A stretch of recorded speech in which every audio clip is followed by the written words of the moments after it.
Et salut à tous et à toutes. Aujourd'hui, on se retrouve pour une toute nouvelle vidéo. Aujourd'hui, on va résumer cette première épreuve de la World Cup de DH. Ça fait très plaisir. Ce championnat est de retour. Let's go.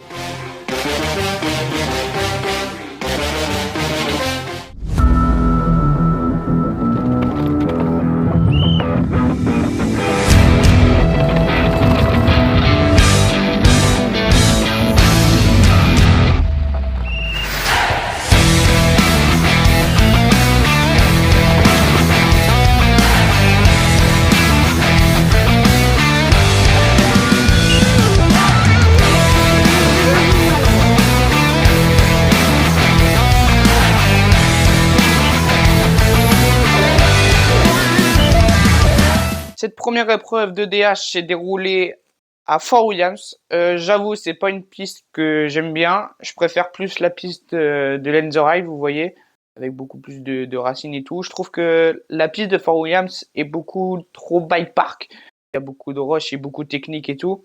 Et que la piste se défonce vachement, comme le montrent ces images. C'est vraiment une piste quand même technique, hein, avec les pierres et tout, mais t'as plus de risque de crever et tout, donc c'est compliqué. On a beaucoup vu lors de cette World Cup, pas pendant les finales, les plus qualifs et semi, que beaucoup de pilotes crevaient. Même pendant les trainings, hein, quand tu vois les images de Full Attack ou les images de Vital MTB, tu vois beaucoup de crevaisons quand même, ou les images de Thibaut Lally aussi. Dans son team, il y a eu beaucoup de crevaisons, donc c'est une piste que personnellement, j'affectionne pas trop, tu vois. On est parti pour ces qualifs femmes avec le retour de Myriam Nicole qui fait son comeback, comme Amaury Pierron aussi, qui a fait son comeback après une longue saison sans avoir roulé, entre Amaury Pierron qui s'est cassé la vertèbre et Myriam avec une grosse commotion cérébrale, plus après pendant la saison hiver où elle s'est cassé le pouce. Donc c'est vraiment un comeback pour ces deux pilotes. Camille Balanche aussi, c'est le retour après son crash à Andorre. Vraiment, c'était une épreuve que j'attends vraiment, l'ouverture, parce qu'on retrouve tous ces pilotes. Par exemple, les filles, c'était vraiment chaud là, ce week-end.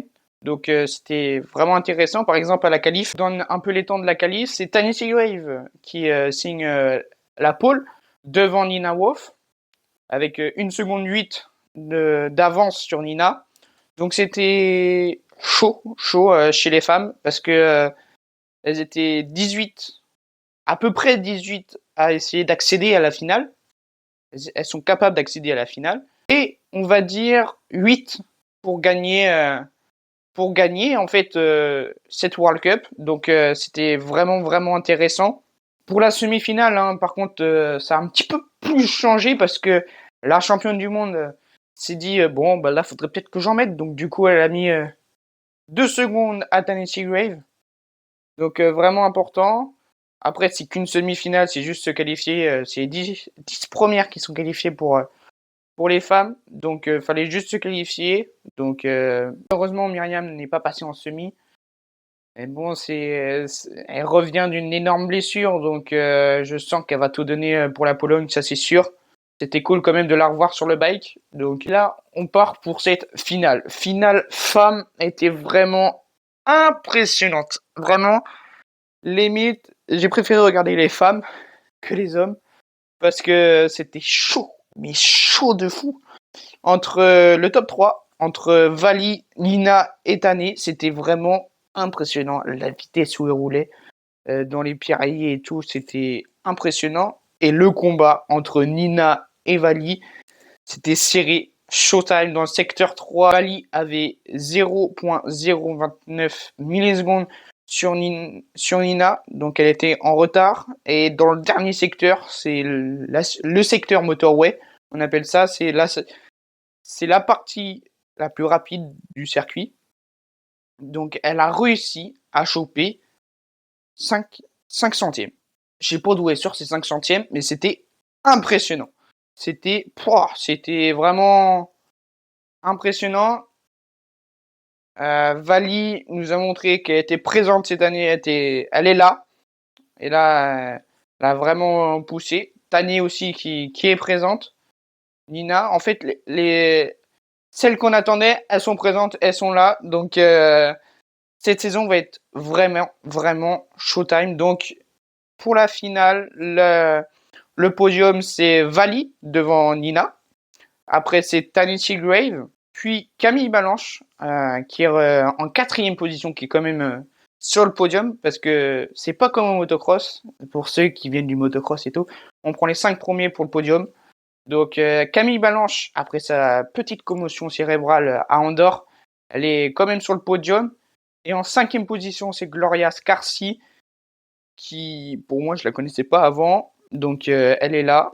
Et en 6e position, malheureusement, notre seule Française qui était en finale, c'était Marine Kabirou, qui finit en 6e position. Mais attention à elle aussi cette saison. En fait, c'est vraiment la première épreuve, donc voilà, on se situe un peu, on voit un petit peu ceux qui sont au rendez-vous pour cette première épreuve. Après, la saison n'est pas finie. Par exemple, là, la semaine prochaine, normalement, comme je vais sortir la vidéo, c'est la semaine prochaine. C'est la Pologne, nouvelle piste. Ça va Aucun pilote connaît cette piste, donc ça va être vraiment chaud. C'est un peu comme nous dans Vienne l'année dernière, où c'était une nouvelle piste.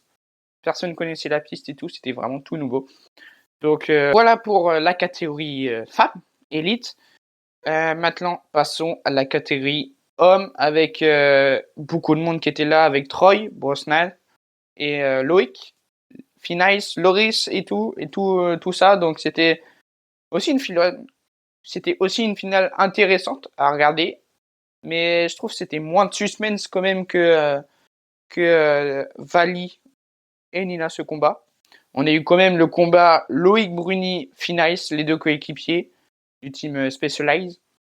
Donc c'était vraiment impressionnant. Par exemple, les deux coéquipiers se sont pas lâchés, par exemple en qualif. Donc le top 3 se tenait en dessous des 100 centièmes. Donc c'était vraiment impressionnant. En première position, c'est Troy Brosnan. Désolé pour la prononciation, j'ai du mal. Après, c'est Finais qui est à 13 millième. C'est rien, c'est strictement rien. Et après, c'est Loïc Bruni qui a 71 centièmes. C'est un truc de malade. Voilà, ça joue vraiment à rien. C'est un petit détail près sur la piste, même si elle était vraiment, vraiment technique, la piste, parce qu'elle était vachement défoncée.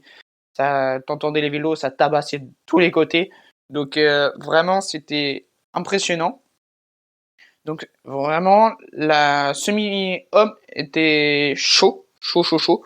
Donc, la finale homme aussi était vraiment chaud, parce que à chaque fois qu'un pilote passait, on se disait bon, bah là, la finale est finie, il a plié le truc en 4-0-7, c'est fini. Alors que pas du tout. Loïc, il est arrivé, il a tout défoncé, toc, il a fait un temps de 4 minutes, 4 minutes 4, donc c'était vraiment chaud.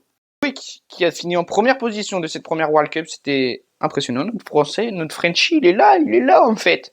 Et après, c'est Troy Brosnan qui a fini en 2e position avec un temps de 4.06. Donc il a quand même mis 2 secondes Loïc à Troy. Donc c'était chaud. Il a quand même bien, on va dire, plié le truc. Et après, on a Finais, le coéquipier à Loïc, qui finit en 3e position avec un temps de 4.06 aussi. Ça se jouait vraiment à rien entre Troy et Finais pour la seconde place. Et après, on a eu 2 Américains qui sont arrivés pour ce podium, c'est Dakota Norton et Lucas Shaw. Donc vraiment, cette World Cup à Fort Williams, on a vu qui était présent lors de cette première World Cup. Ceux qui vont arriver petit à petit, je pense, parce que c'est la première épreuve, ils disent, la première épreuve, on va mollo et après on en met. Il y en a des pilotes qui sont comme ça et d'autres non. Donc il y en a qui les envoient direct le pâté. Donc vraiment, cette World Cup était vraiment impressionnante avec cette piste vraiment, vraiment défoncée avec des trous énormes entre les pierres et tout. T'entendais les vélos, ça craquait de tous les côtés. C'était même pas très beau à voir. Donc voilà, c'était une World Cup que j'attendais vraiment. J'étais très content aussi que ce championnat commence parce que j'attends vraiment ce championnat avec impatience chaque année maintenant. Depuis que j'ai commencé à suivre ce sport en 2022 lors des championnats du monde au jet. En parlant des jets, j'ai c'est pas sûr encore. Il y a peut-être une chance, mais c'est vraiment, vraiment pas sûr. D'y aller, on sait jamais, hein, sur un malentendu, ça peut passer. Championnat du monde à Andorre, on sait jamais aussi. Peut-être on va y aller, je sais pas. J'ai aucune idée. Mais pour l'instant, j'ai plus de chances d'aller au G que au championnat du monde à Andorre. Donc voilà. Donc, merci d'avoir regardé cette vidéo. N'hésitez pas à liker, à vous abonner avec la cloche de notification. J'espère que le concept vous a plu. N'hésitez pas aussi de mettre le petit pouce bleu, ça fera plaisir. Et nous, on se retrouve pour une prochaine vidéo. Alors, je pense que la prochaine vidéo, ce sera un résumé aussi de cette nouvelle World Cup en Pologne. Donc, merci d'avoir regardé. Allez, tchuss!